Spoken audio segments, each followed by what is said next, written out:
Pernah nggak sih kalian buka LinkedIn, niatnya cuma mau lihat lowongan kerja, tiba-tiba muncul postingan orang curhat, foto Sio nangis, orang yang nulis cerita panjang soal pelajaran hidup ketika ditolak kerja, atau cerita random lainnya. Dan dari sana, kita berpikir, ini LinkedIn, atau Threads, atau Twitter. Padahal LinkedIn harusnya sosial media profesional, tempat orang networking, cari kerja, atau bangun karir. Tapi sekarang malah jadi tempat paling cringe. Di video ini kita bahas kenapa LinkedIn bisa berubah dari media profesional menjadi salah satu media paling cringe dibandingkan media sosial lainnya. Dan kenapa, suka atau nggak suka, kita semua harus tetap stay di sana.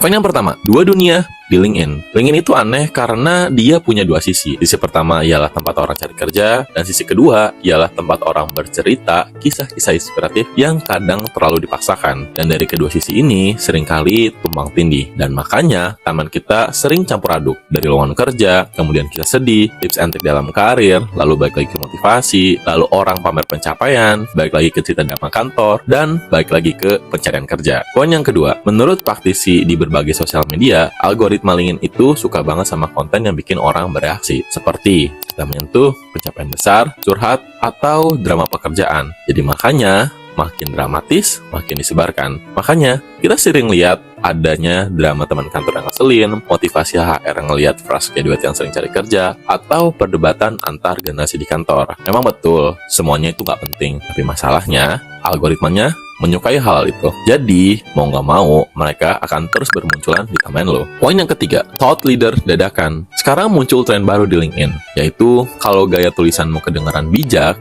walaupun isinya biasa aja, kamu seringkali akan dianggap sebagai pemimpin yang bijak. Jadi, banyak orang yang meniru gaya-gaya motivator, orang yang menggunakan analogi aneh, atau bikin cerita terlalu dramatis dari hal-hal yang sepele. Niatnya bukan nipu, tapi ingin didengar, jadi nggak salah kan? Lalu yang keempat, kenapa LinkedIn nggak akan mati? Instagram bisa ditinggal, Twitter bisa pindah ke platform lain, dan sekarang mereka punya saingan, yaitu Threads. Tapi LinkedIn berbeda. Dia sudah melekat sama dunia kerja, dan selama orang itu butuh networking, butuh peluang, LinkedIn akan tetap hidup. Dan faktanya, sekarang malah banyak orang yang upload hal-hal yang personal di LinkedIn, karena mereka tahu personal branding is a change. Jadi, LinkedIn ini media sosial campuran yang aneh, antara personal dan profesional. Cringe, iya. Berguna, juga iya. Tapi percayalah, di balik semua kekonyolan dan postingannya tersebut, ada orang-orang yang sebenarnya cuma ingin terlihat berarti, ingin didengar, dan ingin membuka peluang hidup mereka yang selebar-lebarnya. Jadi sekarang, kamu tahu kan, kenapa jargon LinkedIn itu